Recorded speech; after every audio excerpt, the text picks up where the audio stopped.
Zacarias 11, versículo 17 nos diz: Ai do pastor inútil, que abandona o rebanho. Caia a espada sobre o seu braço e sobre o seu olho direito, que o braço completamente lhe seque e o olho direito de todo se escureça. O versículo 15 ele começa dizendo: Então o Senhor me disse: Toma ainda para ti o equipamento de um pastor insensato, porque levantarei na terra um pastor que não visitará as que estão perecendo e não buscará as desgarradas, não sarará a doente e nem apacentará a sã, mas comerá a carne da gorda e lhe despedaçará as unhas. Nós vemos aqui, amados, uma linguagem figurada que ela também se complementa na nossa vida literal, né? O que acontece, queridos? O Senhor Jesus Cristo, ele é incomparável, né? Não tem comparação, não existe alguém que se aproxime. Na verdade, se os irmãos analisarem e estudarem um pouquinho de religiões antigas e modernas, não existe em qualquer religião que exista alguém tão bom a ponto de descer na terra, encarnar num corpo humano e morrer por causa dos seus servos. Claro, a palavra do Senhor fala que Jesus Cristo nos deu o poder de sermos feitos filhos. Aí nós chamamos Deus de Pai. E isso, de certa forma, traz um romantismo, né, de chamarmos Deus de Pai. Mas o próprio Senhor Jesus Cristo, em uma de suas parábolas, quando algumas pessoas fizeram o que foram ordenadas, ele falou assim: olha, vocês não fizeram mais, ou dizendo de dentro do coração daquelas próprias pessoas, não fizemos mais do que a nossa própria obrigação. Quando nós fazemos a vontade de Deus, queridos, não é nada demais além do que aquilo que o Senhor já nos mandou fazer. Nós estamos sendo servos obedientes quando cumprimos. E não tem nada que nós possamos dar para Deus que Ele se interesse por nós, né, para nos tratar com tanto amor e carinho. O único motivo de Deus fazer tudo isso é porque Ele olhou para mim e para você e nos amou. E nos amou antes de nós nascermos, antes de nós pecarmos, porque Ele já sabia que nós íamos pecar. Ele já arquitetou a salvação para o ser humano antes dele criar Adão e Eva, na criação do mundo, na formação de todas as coisas. Porque Deus conhece tudo isso. Ainda assim Ele criou. Ainda assim passamos pela história, ao lermos a palavra do Senhor, por todas aquelas coisas. Eu acho isso tão interessante, por isso que eu consigo ver o Senhor amando tão grandemente o rei Davi e dizendo que ele era um homem segundo o coração de Deus. Irmãos, olha a história de Davi, quantos pecados nítidos a palavra do Senhor revela que Davi cometeu. Isso fora aqueles que ela não revela. E não foram coisas pequenas, foram coisas grandes. Só que o coração de Davi era um coração rendido. Davi também era um pastor de Israel, era um pastor segundo o coração de Deus, mas ele era um cara rendido. Ele era um cara que quando ele pecava, ele não ficava se segurando. Ele já corria para os pés do Senhor e já suplicava por misericórdia, porque ele reconhecia a sua pequenez. Não tem como o Senhor Jesus nos perdoar de um pecado que nós não confessamos e não arrependemos. O rei Davi disse: confessei o meu pecado e a minha alma sarou. Porque antes que ele confessasse o pecado, ele estava arruinado. Eu vejo pessoas, homens e mulheres, cometendo coisas terríveis nos dias de hoje, dentro da igreja, e cometem pecados públicos, mas querem se arrepender de forma privada. Isso não é legal. Se o seu pecado é público e ofendeu a muitas pessoas, na minha opinião, o correto seria você confessar publicamente. Nós não devemos ter vergonha. Se o pecado trouxe desgraça para a sua igreja ou para a sua família, o pedido de perdão também deveria ser da mesma forma. Aí tem pessoas que dizem: não, né, eu pequei contra o Senhor e é o Senhor que me perdoa, e fica com aquela dor, com aquela ferida que nunca cicatriza. Ela dá casca, ela solta, ela dá casca, ela solta. O pastor verdadeiro, que é o Senhor Jesus Cristo, nós recebemos um dom e um talento para tentarmos fazer alguma coisa, né?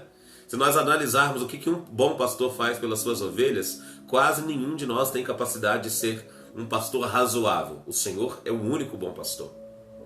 E Ele dá a vida pelas ovelhas. Mas Ele não somente traz palavras de amor e carinho, Ele também traz palavras de repreensão. Ele também, há momentos que Ele chama a atenção e questiona. Na verdade, eu vejo o Senhor Jesus Cristo, eu analiso a forma com que ele tratava os seus discípulos, ele enchia os seus discípulos de perguntas. Porque a pergunta é a melhor forma de você tirar do coração de alguém qual que é realmente a intenção dela. Ele primeiro perguntou: ei, o que os homens estão dizendo que eu sou? Daí Pedro respondeu: uns diz que o senhor é Moisés, Elias, algum dos profetas ou qualquer outra pessoa. E você?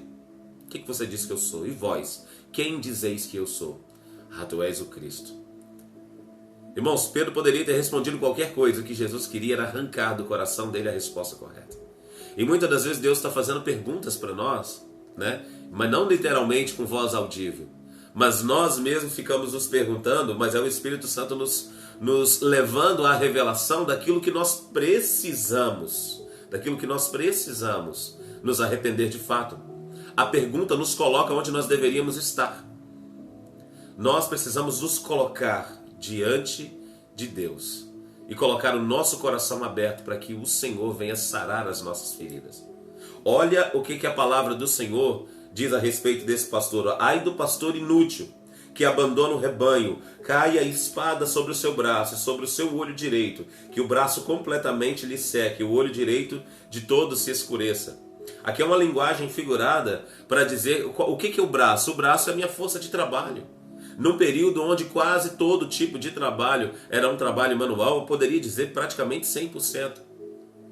E aonde o olho valia tanto que alguém, quando se tornasse cego, não tinha os recursos que nós temos hoje, não tinha um livro escrito em braille para que ele aprendesse a ler com seus dedos. Perdeu a visão, perdeu tudo. Imagina um pastor míope que não consegue enxergar as ovelhas. As ovelhas têm baixa potência de visão, elas enxergam bem pouquinho à sua frente. Daí o pastor se torna cego, me diga. Daí ele perde o seu braço, como é que ele vai usar o cajado? O que o Senhor está dizendo aqui é que esse pastor que não é um bom pastor, que não ama as ovelhas, que não cuida das suas ovelhas de fato, ele vai perder o seu ministério. Ele não tem condição de enxergar para guiar e ele não tem condição de segurar num cajado ou numa vara para corrigir ou para direcionar. Irmãos, o Senhor está dizendo que haveriam pastores que tratariam as pessoas conforme os pecados que elas estavam cometendo. Entende? E nós precisamos estar atentos porque todos nós somos pastores de alguém. Pastores e pastoras, pelo menos da nossa família ou dos nossos próximos, nossos irmãos de volta. Agora nós que somos ministros, eu sei que tem ministros que nos acompanham aqui também. O nosso chamado, ele é uma incumbência que não tem como nem nós fugirmos. Irmãos, analisando o contexto bíblico, as coisas, os chamados, os homens de Deus que o Senhor preparou, quando eu obedeço ao Senhor e sou um pastor, vamos dizer assim, bem sucedido, pelo menos fazendo o que o Senhor me mandou fazer, não é mais do que a minha obrigação, é um privilégio fantástico, é maravilhoso, e eu digo ainda mais, tem dias que você é pego de tal forma que você se sente acabado. E passa até pelo coração, não, agora chega, para mim acabou, eu não quero mexer com gente, eu prefiro mexer com animais. Já ouvi isso de alguns pastores, não foi eu quem disse, porque eu nunca fui cuidador de animais, a não ser pintinhos e galinhas. Mas já ouvi pastores dizendo, vou mexer com gente. Mas acontece que no dia seguinte, pela manhã, você acorda renovado com o seu ministério, porque foi o Senhor quem chamou. E quando o Senhor chama, Ele não nos abandona. E o Senhor nos dá essa capacitação. Aí toda aquela ira, aquele desejo de chutar o pau da barraca, você está pronto de novo agora para servir o Senhor, renovado. Nós não conseguimos deixar, nós não conseguimos abandonar. Claro, se formos resistindo, nós vamos acabar caindo da graça. Mas esse chamado, como diz a palavra do Senhor, ele é irrevogável. Eu não me tornei pastor, eu não fui promovido pastor. Aqueles que são pastores, aqueles que nos assistem, vão assistir depois, ou quem você conhece, o pastor da sua igreja, se realmente foi chamado por Deus, ele não foi promovido, ele não começou como um limpador de banco, de banheiro, ou como um diácono, um simples obreiro, e ele foi galgando a sua promoção aí até se tornar pastor. Não, o pastor ele é chamado antes mesmo de nascer, ele é escolhido para o ministério. Claro, alguns aceitam mais rápido, alguns entendem esse propósito, outros resistem, né? E tem alguns que realmente não aceitam, mas há uma dureza. Nós só somos plenos e completos se estivermos fazendo aquilo que o Senhor nos chamou para fazer. E se eu não cresce nisso, meus irmãos, eu também duvidaria da capacitação dada por Deus para entrar, se eu não cresce no meu chamado. Por isso eu tenho tanto temor com isso. Por isso eu busco fazer a vontade do Senhor com muito temor. Nós vemos aqui no comentário do nosso irmão pastor Patrick, falando sobre a responsabilidade do pastor que não cuida bem das ovelhas. Ele diz, olha, mas a igreja do Senhor não funciona como uma empresa visando lucro. O exercício pastoral é mais que uma profissão, é um ministério. A todos os pastores lhes será cobrado as almas que lhe foram confiadas. Mas cobrado em qual sentido? Nós não conseguimos dar conta de todas as pessoas. Mas é cobrado a palavra anunciada na íntegra.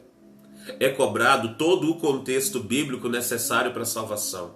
É cobrado se as pessoas que eu tenho acesso a elas não ouvirem dos meus lábios a voz do Senhor Jesus Cristo, porque nós somos representantes, embaixadores de Cristo. Na verdade, não só os pastores, todos, mas nós seremos cobrados como aqueles que hão de dar conta por tudo aquilo que é pregado. Mas é óbvio, as pessoas têm liberdade, principalmente no mundo que nós vivemos, todo mundo tem direito. E existem pessoas que nem se fixam numa igreja, ela é membro em 3 igrejas ao mesmo tempo. Como é que o pastor vai dar conta? Mas cada vez que alguém para te ouvir, ministro, ministra, pastor ou pastora, essa pessoa precisa ouvir uma palavra íntegra, sem rodeios. Eu não posso ter medo de falar o nome inferno para que as pessoas se afastem, eu não posso ter medo de falar diabo, eu não posso ter medo de dizer que aquele que não anda segundo o mandato do Senhor é amaldiçoado, porque nós já estávamos em maldição, só saímos dela quando aceitamos a Cristo. Então sim, nós somos chamados para pregar, para anunciar na íntegra, dizendo toda a verdade, o amor de Deus e a justiça do Senhor. Mas olha que interessante, muitas pessoas dizem que quando se fala de inferno, se fala de queimar eternamente ou de coisas do tipo, nós estamos falando do amor do Senhor. Que amor é esse que condena a pessoa? É o mesmo amor que ama. Se alguém tenta fazer mal à minha família, entra dentro da minha casa para tentar fazer mal, eu, por amor à minha família, vou fazer algo para protegê-la, mesmo que isso signifique dar cabo da vida de alguém. Cada um de nós vai fazer isso pela sua família. Claro, nós vamos orar, nós vamos clamar, vamos suplicar para que Deus não nos permita passar por esse momento. Mas diga você, se alguém entrar dentro do seu lar para tentar tocar os seus filhos, a sua esposa, digo agora como homens, o que você faria? Eu defenderia com a minha vida. Isso é amor. Então a justiça, a atitude de condenação sobre a vida de alguém que Deus terá, não é falta de amor. Pelo contrário, é amor por aqueles que estão ali buscando ao Senhor. E amor por aquele também, porque foi lhe dado oportunidade como os demais. Nós precisamos entender que até o julgamento do Senhor, para enviar alguém no futuro, depois da eternidade, a ser condenado juntamente com o diabo, que com certeza também foi amado por um tempo, também é uma atitude de amor. Nós precisamos entender que não é um amor romantizado, é um amor verdadeiro, é um amor eterno. Esse é o amor de Deus. É o amor que nos cuida, certo? Mas ao mesmo tempo é um amor que nos repreende. É um amor que permite coisas ruins acontecerem. É um amor que amava tanto Jó e se orgulhava de ver Jó sendo justo, bom e temente a ele, e permitiu que o diabo tocasse até o ponto de Jó sentir dores terríveis. Você acha que Deus não estava com amor naquele momento? É claro que estava. Mas o amor de Deus, ele vai muito mais além da vida que nós vivemos aqui na terra. O amor de Deus, ele visa a eternidade, onde não haverá mais dor, onde não haverá mais choro. O Senhor trabalha em nós porque isso nos faz crescer. Que o Espírito Santo de Deus possa trazer compreensão e entendimento de tudo isso que nós estamos falando.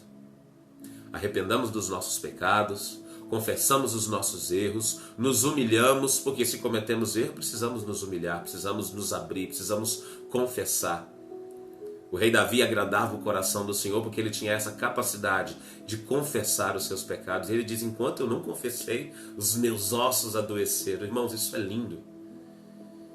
Isso é para tirar toda a máscara, toda a casca. E nós não somos pessoas do mundo, amados. Nós somos pessoas de Deus. Nós não vivemos como o mundo vive. Junto com o amor de Deus na nossa vida e junto com a nossa obediência também tem a humilhação quando fazemos algo errado. Isso sempre fez parte do povo cristão. Não faz agora, porque nós estamos preocupados demais com a nossa reputação aqui na terra, mas não preocupamos com a nossa reputação diante dos anjos de Deus. Não por causa dos anjos, mas por causa do Senhor, que é o Deus a quem nós servimos. Vamos nos manter firmes no propósito de servir a esse Deus de amor. E não importa o prejuízo que nós tenhamos que tomar. Mesmo que seja com prejuízo próprio, como diz o apóstolo Paulo, nós temos que pagar o preço. Amém? Que o Espírito Santo preencha, abençoe e guarde cada coração, em nome do Senhor Jesus Cristo.